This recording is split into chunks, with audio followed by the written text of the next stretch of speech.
বাংলাদেশের সবচেয়ে নির্যাতিত নিপীড়িত পেশা কোনটা জানেন? বলেন তো কোনটা? ইমামতি পেশা। আপনারা কষ্ট নিয়েন না, এটা আমার অভিজ্ঞতায়, তিক্ত অভিজ্ঞতা। দীর্ঘ 16 বছর ইমামতি করেছি, বিভিন্ন মসজিদে ইমামতি করেছি, সেই সুবাদে দেখেছি সবচেয়ে নিরীহ পেশার ব্যক্তিরা হচ্ছেন মসজিদের ইমাম সাহেবরা। বলে যার নাই কোনো গতি সেই করে কি? ইমামতি। রোগীর মধ্যে যার নাই কোনো গতি সে খায় হোমিওপ্যাথি, মানে কোন ওষুধে কাজ করে না, তখন কি ওষুধ খায়? হোমিওপ্যাথি খায়। মানে খাইতে খাইতে যে কয়দিন বাঁচে আর কি। আর যার কোনো গতি নেই সেই কেবলমাত্র ইমামতি করে।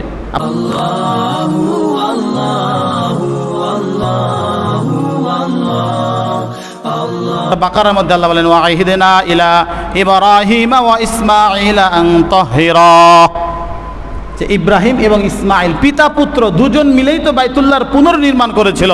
দুজন থেকে আল্লাহ প্রতিশ্রুতি নিচ্ছেন যে কি করবে তারা, বাপ বেটা দুজন মিলেই এই বাইতুল্লাহকে সর্ব অবস্থায় পরিষ্কার পরিচ্ছন্ন পবিত্র রাখবে। যারা বাইতুল্লাহর মোতাওয়াল্লি হবে, অর্থাৎ পৃথিবীর আনাচে কানাচে যত জায়গায় আল্লাহর ঘর নির্মাণ হবে। বাইতুল্লাহ মানে কার ঘর? কথা বলেন, কার ঘর? আল্লাহর ঘর। পৃথিবীতে যতগুলো মসজিদ সবগুলোই কার ঘর? আল্লাহর ঘর। এই যতগুলো মসজিদ রয়েছে, মসজিদের মূল মোতাওয়াল্লি যারা হবে, কর্তৃপক্ষ হবে, মসজিদকে পরিষ্কার পরিচ্ছন্ন রাখার জিম্মাদারি তাদের। এই কথা যদি কোনো ইমাম সাহেব বলে, ইমাম সাহেবের চাকরি থাকবে? কথা বলেন, যে তাহলে ইমাম সাহেবের কাজ কি? ইমামের কাজ হচ্ছে সে নেতৃত্ব দেবে, লিডিং করবে, কমান্ড দিবে, রুকু সিজদা করবে, তো মুসল্লিরা তার সাথে রুকু সিজদায় উঠবে বসবে। ইমামের কাজ হচ্ছে সর্বোচ্চ সুপ্রিম পাওয়ার থাকবে এই জায়গায় থেকে। মসজিদের সামনে যাকে আমি দিব, সমস্ত মুসল্লিয়ান একরামের সামনে যেই ব্যক্তি দাঁড়াবে, আমার আস্থা, আমার বিশ্বাস, আমার নির্ভরতা তার উপরে শতভাগ থাকতে হবে যে না, আমি যাকে নেতৃত্বের দায়িত্ব দিচ্ছি সে শতভাগ এই পদের উপযুক্ত। যখন আমি তাকে সিলেক্ট করে সামনে দিব, সে হয়তোবা আমার বয়সে ছোট হতে পারে, হয়তোবা সে অর্থের দিক থেকে আমার চেয়ে ছোট হতে পারে, বংশীয় মর্যাদার দিক থেকে ছোট হতে পারে, আমার নেতৃত্ব স্থানের দিক থেকে সে ছোট হতে পারে, কিন্তু যখন কোনো ব্যক্তিকে ইমামতির পদে দিয়ে আমার সামনে দাঁড় করাবো, যেহেতু আমাদের সম্মতিক্রমে সে সামনে গিয়েছে, অতএব শতভাগ ইমামের নেতৃত্ব মানা এই পিছনের মুসল্লিদের জন্য আবশ্যক, ওয়াজিব। কোনো ব্যক্তি যদি কোনো কারণবশত, কোনো কারণে নিজের বরত্বে হোক বা যে কোনো কারণে হোক ইমামের আগে রুকু কিংবা সিজদা করে, নবী বলে ওই ব্যক্তির নামাজই কবুল হবে না, বলি নাউজুবিল্লাহ। আপনি চিন্তা করেন, আরে ইমাম সাহেব তো আমার নাতির বয়সী, উনি বললেই আমার উঠতে হবে, উনি বললেই আমার সিজদায় যাইতে হবে, এত ঠেকা কিসের? বেতন তো ইমাম সাহেব আমাকে দেয় না, আমি ইমাম সাহেবকে দেই। তো এবার আজকে থেকে সিদ্ধান্ত নিলাম কি করব, ইমামের আগে রুকু সিজদা দেব। নবী বলে তাহলে তোমার নামাজ শেষ। নামাজ কি এই মসজিদের ছাদের উপর আর উঠবে না। তো যাই হোক, সম্মানিত উপস্থিতি, বলতেছিলাম যে মসজিদ বাইতুল্লাহ পৃথিবীর সমস্ত জায়গায় যত মসজিদ, চাই সেটা 3 সেট হোক, চাই সেটা ঝুপড়ি মসজিদ হোক, চাই সেটা সর্বোচ্চ উৎকৃষ্ট দামি পাথর দিয়ে কারুকার্য দিয়ে তৈরি করা হোক, সমস্ত মসজিদগুলোই কার ঘর? আওয়াজ করে বলেন, কার ঘর? আল্লাহর ঘর। এই মসজিদকে পরিষ্কার পরিচ্ছন্ন পবিত্র করার দায়িত্ব আমাদের সকলের, নাকি মসজিদের ইমাম সাহেবের? এখন আর কথা বলতেছেন না আপনারা। এই মসজিদ পরিষ্কার পরিচ্ছন্ন দায়িত্ব কার?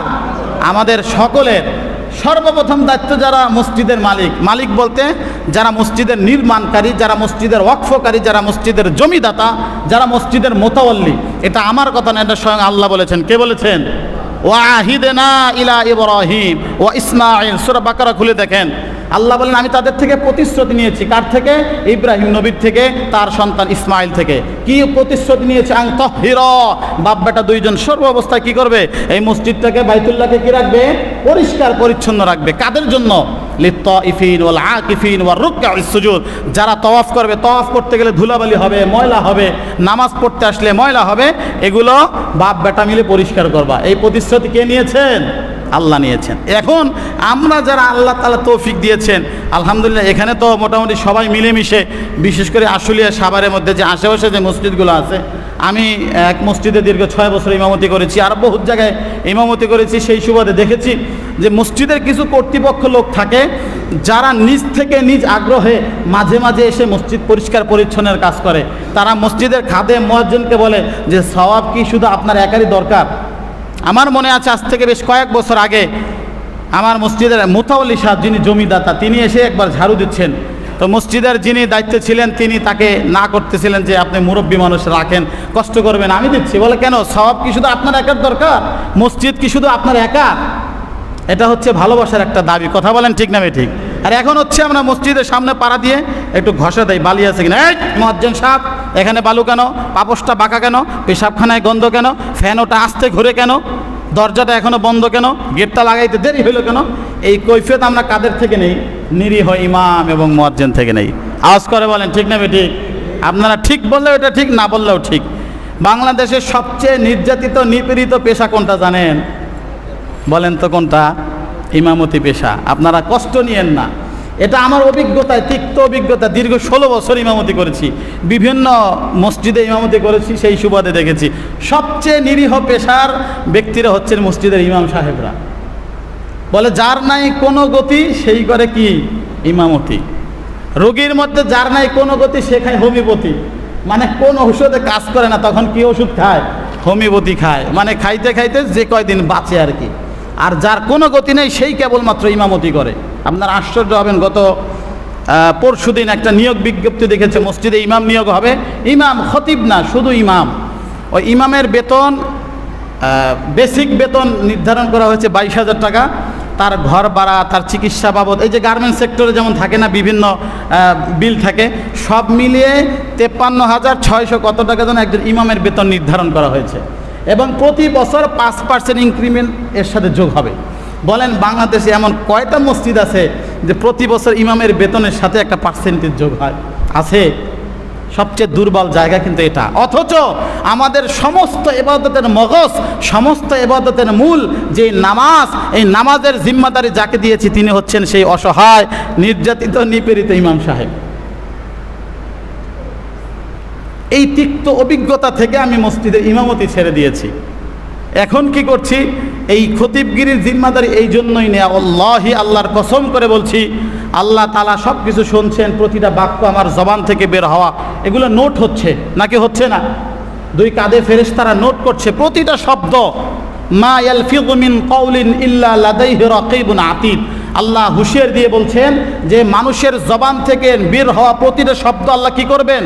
টুকে রাখবেন, নোট করে রাখবেন, এবং কিয়ামতের মাঠে সেটা কি করবেন? উপস্থিত করবেন ওই বান্দার সামনে, যাতে করে উল্টাপাল্টা বলে থাকলে সেটাকে অস্বীকার করার সুযোগ না থাকে। কেন এই খতিবের জিম্মাদারি নিলাম? এই জন্য নিয়েছি, অন্ততপক্ষে সপ্তাহে একদিন দাওয়াতি কার্যক্রম, কিছুদিনই কথা, কোরআন ও সুন্নাহ আলোকে কিছু আলোচনা করলে হয়তোবা 2-1 জন মানুষ, সবাই না হোক 2-4 জন মানুষের জীবন যদি পরিবর্তন হয়, তো আমার শেখা এলেমগুলো, জ্ঞানগুলো কিছু হলেও কাজে লাগলো। কথা বলেন ঠিক নেবে ঠিক? এই চিন্তাধারা থেকেই মূলত এই খতিবগিরি পেশা নেওয়া। না হয় আমি যেদিন সর্বপ্রথম ইমামতি ছেড়েছি ওই দিন থেকে নিয়ত করে নেমেছিলাম, মসজিদের মেম্বারে বসে মুসল্লিদেরকে সাক্ষী রেখে বলেছিলাম যে আজ থেকে ইমামতি ছাড়লাম, মৃত্যুর আগ পর্যন্ত কোনো দিন ইমামতি করব না। হ্যাঁ, যদি এমন সুযোগ থাকে যে আমি যেই প্রতিষ্ঠানে আছি বা আমি যেই ব্যবসা প্রতিষ্ঠান বা যে কোনো প্রতিষ্ঠানে আছি, আমার পাশে কোনো মসজিদ আছে, বিনা বেতনে, কিসে? বিনা বেতনে, বিনা পারিশ্রমিকে যদি আমার পক্ষে ইমামতি সম্ভব হয়, আমি যাব। অন্য 10 জন মুসল্লির মতো আমিও ওখানে নামাজ পড়ব, আমি ইমামতি করব, 1 পয়সাও নিব না। অন্য 10 জন মুসল্লি যেভাবে মসজিদে দান করবে, আমিও তাদের সাথে সাথে মসজিদের উন্নয়নের জন্য দান করব, মসজিদের কল্যাণমূলক সমস্ত কাজে অ্যাটেন্ড করব, উপস্থিত থাকব। এই তৌফিক যেদিন হবে ওই দিন ইমামতি করব, এর আগে ইমামতি করব না। যাই হোক, বলতেছিলাম যে এই যে মসজিদ পরিষ্কার পরিচ্ছন্নর জিম্মাদারি, এটা যে যার থেকে যত বেশি করবে, হাদিসের মধ্যে এসেছে কোনো ব্যক্তি যদি মসজিদ থেকে একটা খড়কুটা পরিমাণ ময়লা সরায়, যেমন এই মুয়াজ্জিন সাহেব ঝাড়ু দিচ্ছেন, ঝাড়ু দেওয়ার পরে মনে করেন ঝাড়ুর একটা ফুল ভেঙে পড়তে পারে কি পারে না? একটা ঝাড়ুর ফুল এক কোনায় ভেঙে পড়ে আছে, অথবা কোনো একজন মুরব্বী মানুষ, উনি দাঁত খিলাল করেছে, পকেটে রাখতে গিয়ে খিলালটা নিচে পড়ে গিয়েছে। হ্যাঁ, হতে পারে কি পারে না? ছোট্ট একটা টুকরা পড়েছে। তো বলে এই সামান্য ছোট্ট একটি ময়লা যদি কোনো ব্যক্তি উঠিয়ে মসজিদের বাইরে ফেলে দেয়, মসজিদের ভিতরে উঠে নারী ভুড়ি ফেলে ময়লা আবর্জনা করলে, ওটা পরিষ্কার করলে যেই পরিমাণ সওয়াব পেত, সামান্য একটু ময়লা পরিষ্কারের কারণে আল্লাহ ওই বান্দার আমলনামায় ওই পরিমাণ সওয়াব দান করে, বলি সুবহানাল্লাহ। তার মানে মসজিদে ঢুকে যদি কোনো সময় এমনটা হতেই পারে আমি যেই মুয়াজ্জিন সাহেবকে নিয়োগ দিয়েছি, যে ইমাম সাহেবকে নিয়োগ দিয়েছি, উনি কিন্তু আমার মতোই একজন মানুষ। কথা বলেন ঠিক না ঠিক? উনিও আমার মতো একজন মানুষ। আমি অনেক সময় এমন হয়, আমার কথা বলছি না, বাস্তবে আমাদের সমাজে এমন হয়েছে কিনা এই রমজান মাসেও অনেক সময় আমরা অনেকে টের পাইনি, মোবাইলে অ্যালার্ম বেজেছে, মাইকে ডাকাডাকি হয়েছে, এরপরেও সেহরি খেতে পারিনি, এমন দুই একজনের হয় নাই? কথা বলেন না কেন, হয় নাই? অনেক সময় হয়েছে, টের পাইনি, পাশের রুমে ওনারা ডাকাডাকি করেছে, বলে এমন ঘুম কেমনে ঘুমাইলাম। এই ঘুমটা যদি মসজিদের ইমাম কিংবা মুয়াজ্জিন সাহেবদের পরের দিন চাকরি থাকে না, কারণটা কোথায়? কারণটা কোথায়? সেও তো আপনার মতো আমার মতো একজন মানুষ, তার ভিতরেও তো খুদ পিপাসার কাতরতা, ঘুমের ক্লান্তি আছে না নাই? কথা বলেন আছে না নাই? রাসূলুল্লাহ সাল্লাল্লাহু আলাইহি সাল্লাম এক জামাত নিয়ে রওনা দিচ্ছেন, যুদ্ধের ময়দান থেকে ফিরছিলেন। মিশকাতে শুরুতে হাদিসটা আছে, তো সালাতের অধ্যায় আর কি। তো এখন উনি যখন সাহাবায়ে কেরামের জামাত নিয়ে যাচ্ছিলেন, তো যেতে যেতে মধ্যরাত হয়েছে প্রায়, তো চিন্তা করলেন এখানে একটু বিশ্রাম করবেন। তো বিশ্রাম করতে গিয়ে সাহাবায়ে কেরাম ওখানে তাঁবু গেড়েছেন, ওখানে সবাই মঞ্জিল করছেন, বিশ্রাম করার জন্য প্রস্তুতি নিয়েছেন। এখন সাহাবায়ে কেরামের নবীজির যুগে সিস্টেম ছিল যে কোনো জামাত সফররত অবস্থায় পাহারাদার থাকবে জামাতে, কিছু সাথী ঘুমাবে আর কিছু দু একজন, এখনও তাবলিগ জামাতের মধ্যে এই সিস্টেম আছে না নাই, যে কিছু সাথী আমল করবে আর কিছু দুই একজন সাথী জিম্মাদারি থাকে, তারা যৌথ সামানা পাহারা দিবে, সাথীদের জিনিসপত্রগুলো দেখে রাখবে। তো এভাবে ওই সফর থেকে আসার সময় যখন রাসূলুল্লাহ সাল্লাল্লাহু আলাইহি ওয়াসাল্লাম উনি সহ সাহাবায়ে কেরাম ঘুমিয়ে পড়েছেন, দায়িত্ব দিয়েছিলেন বেলাল হাবশি রাদিয়াল্লাহু তাআলা আনহুকে, দায়িত্ব দিয়েছিলেন যে বেলাল ফজরের আজান হলে, সময় হলে আমাদেরকে ডেকে দিবে। দায়িত্ব কার উপর ছিল বলেন তো? বেলাল রাদিয়াল্লাহু তাআলা আনহু। তো বেলাল রাদিয়াল্লাহু তাআলা, সবাই তো ঘুম, সবার শরীরে তো ক্লান্তি।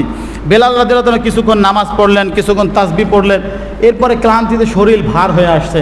তো উনি উটের সাথে বসে, উটের পাশে বসা উট, ওই উটের পাশে বসে উটের সাথে হেলান দিয়ে তাসবিহ পড়তেছিলেন। তো পড়তে পড়তে একটা পর্যায়ে ওনারও কি এসে পড়েছে, ঘুম চলে আসছে। তো ঘুম আসার পরে এবার পুরা কাফেলায় আর কেউ সজাগ আছে? সবাই ঘুম ভাঙছে কখন জানেন? সূর্যের আলো যখন পড়েছে, মানে ফজরের ওয়াক্ত শেষ, সূর্যের আলো যখন চোখে পড়েছে, সবাই ঘুম থেকে তড়ি করে উঠেছে। ওঠার পরে নবীজি জিজ্ঞাসা করতেছে, বেলাল, বেলাল মানে কি বেলাল, তোমার না দায়িত্ব ছিল আমাদেরকে জাগিয়ে দিবে? কোথায়? বলে ইয়া রাসূলুল্লাহ, আপনাকে যেই জিনিসে কাবু করেছে, দুর্বল করেছে, আমাকে ওই একই জিনিসে কাবু করেছে। মানে আপনি যেমন ঘুমের কারণে উঠতে পারেননি, আমিও ঠিক একই কারণে আমিও ঘুম থেকে উঠতে পারিনি। তো নবীজি সাল্লাল্লাহু আলাইহি সাল্লাম ফজরের নামাজের ইমামতি করলেন, কাজা নামাজে। এখন কথা হচ্ছে, এই ঘটনার দ্বারা উদ্দেশ্য হচ্ছে আপনাকে যেই ক্লান্তিতে ঘুম পাড়িয়ে রাখে, আপনি যেই ক্লান্তির কারণে সেহরি অনেক সময় মিস করেন, মসজিদের ইমাম মুয়াজ্জিনেরও এই সম্ভাবনা আছে না নাই? সবার কাছে মনে হয় না এই সম্ভাবনা আছে? একটু আওয়াজ করে বলেন, আছে না নাই? প্রিয় ভাইয়েরা, আপনারা মনে কষ্ট নিয়েন না, এটা বাস্তবতা সমাজের, এটা সমাজের বাস্তবতা। এমনও হয়, তিক্ত অভিজ্ঞতা থেকে বলছি, যে এই বাংলাদেশে আনুমানিক প্রায় 3 লক্ষ মসজিদ আছে, কম বেশি হতে পারে। 3 লক্ষ যদি মসজিদ থাকে, প্রতিটা ইমাম এবং মুয়াজ্জিনের কানে কানে আপনি গিয়ে জিজ্ঞাসা করবেন যে আপনার এই মসজিদে কি দুই একজন আবু জাহেল আছে কিনা, আবু জাহেল আছে কিনা। উনি বলবে, আরে ভাই কি বলেন, এটা না থাকলে কি আর মসজিদ চলে? দুই একজন থাকবেই। তো মনে করেন প্রতি মসজিদে 2 জন করে যদি আবু জাহাল থাকে, তাহলে 3 লক্ষ মসজিদে সারা বাংলাদেশে কয়জন আবু জাহাল আছে? মিনিমাম 6 লক্ষ আবু জাহাল আছে। আপনার বিশ্বাস হবে না, হয়তোবা বিশ্বাস করবেন না, আমি জানি না বিশ্বাস করতেছেন কিনা কথাগুলো। আমি দীর্ঘ 16 বছর ইমামতি করে এই তিক্ত অভিজ্ঞতা বলছি। এমন একটা জায়গা নাই যেই জায়গায় 2 একজন এই ইমাম মুয়াজ্জিনকে কষ্ট দেওয়ার জন্য, বারবার জবাবদিহিতার জন্য, ধমক দেওয়ার জন্য রেডি থাকেন, এমন 2 একজন খুব কম পাবে। 2 একজন থাকবেই প্রতিটা মসজিদে। তো যাই হোক, বলতেছিলাম, আল্লাহ বলতেছেন সবচেয়ে জলিলুল কদর পয়গম্বর ইব্রাহিম আলাইহিস সালাতু ওয়াস সালাম, যাকে আল্লাহ বলেছেন ওয়াত্তাখাযাল্লাহু ইব্রাহিমা খলিলা, যাকে আল্লাহ পাক রব্বুল আলামিন নিজের খলিল হিসাবে উপাধি দিয়েছেন, বন্ধু হিসাবে উপাধি দিয়েছেন, ওই খলিলকে আল্লাহ বলেন ওয়াতাহহির বাইতিয়া লিত-তাইফিনা ওয়াল কাইমিনা ওয়ার রুকাইস সুজুদ। ইব্রাহিম এই বাইতুল্লাহ নির্মাণের পরে এই বাইতুল্লাহকে তাওয়াফকারীদের জন্য, নামাজ আদায়কারীদের জন্য, রুকু সিজদাকারীদের জন্য এই মসজিদটাকে শিরক থেকেও পবিত্র রাখবে, বাহ্যিক ময়লা আবর্জনা থেকেও পরিচ্ছন্ন রাখবে। এটা কার নির্দেশ? আল্লাহর নির্দেশ। কারো মনে কষ্ট দেওয়ার জন্য আমি কোনো আলোচনা করি না, এগুলা বাস্তবতা। আলোচনা করলে মানুষের বিবেচনা তৈরি হয়। কথা বলেন ঠিক না ঠিক? আলোচনা পর্যালোচনার মাধ্যমে মানুষের বিবেক বোধ তৈরি হয়। অনেক সময় অনেক জিনিস আমরা খেয়াল করি না, দেখা যায় এই আজকের যে আলোচনা করলাম এটা আমাদের মধ্যে অনেকের থাকতে পারে। মসজিদে এসেছি, হঠাৎ দেখি যে পাপোশের নিচে ময়লা, ধমক দিলাম মুয়াজ্জিন সাহেবকে। আপনি জানেন আপনার এই ধমকটা তার কলিজার ভিতরে রক্তক্ষরণ হয়। এমনও হতে পারে আপনি ধমক দেওয়ার পরে উনি এসে 2 রাকাত নামাজে হাত উঠেছে, আল্লাহ আমাকে তো আপনি গরিব বানাইছেন, মাত্র 4,000, 5,000, 6,000, 10,000 টাকা বেতনে চাকরি করি। আল্লাহ অনেক রিক্সাওয়ালা আছে, তারাও আমার মতো ধমক খায় না। আল্লাহ আজকের পয়সার জোরে মানুষ আমাকে ধমক দিচ্ছে, আমার দারিদ্রতার সুযোগ নিচ্ছে মানুষ। আল্লাহ এর বিচার তুমি করিও। এইভাবে যদি কোনোভাবে ইমাম কিংবা মুয়াজ্জিন 2 হাত উঠিয়ে যদি 1 ফোঁটা চোখের পানি ফেলায়, বিশ্বাস করেন আপনার ধ্বংস অনিবার্য।